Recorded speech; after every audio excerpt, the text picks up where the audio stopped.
ఏమండి బండి ఆపండి, దాహంగా ఉంది, చెరుకు రసం తాగుదాం. ఇలాంటి పనికి మాలిన ఖర్చు ఏదో పెడతామని తెలిసే నా జాగ్రత్తలో నేను వచ్చాను. ఇదిగో వాటర్ బాటిల్ తెచ్చాను, మినరల్ వాటర్ తాగు. ఇది మినరల్ వాటర్ కాదు, మున్సిపాలిటీ వాటర్. నీకు అక్కర్లేకపోతే ఈ టీ నేను తాగుతాను.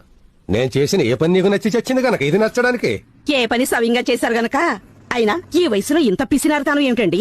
ఎక్కడికి మోసుకుపోదామని? నాది పిసినారితనం కాదే, పొదుపు.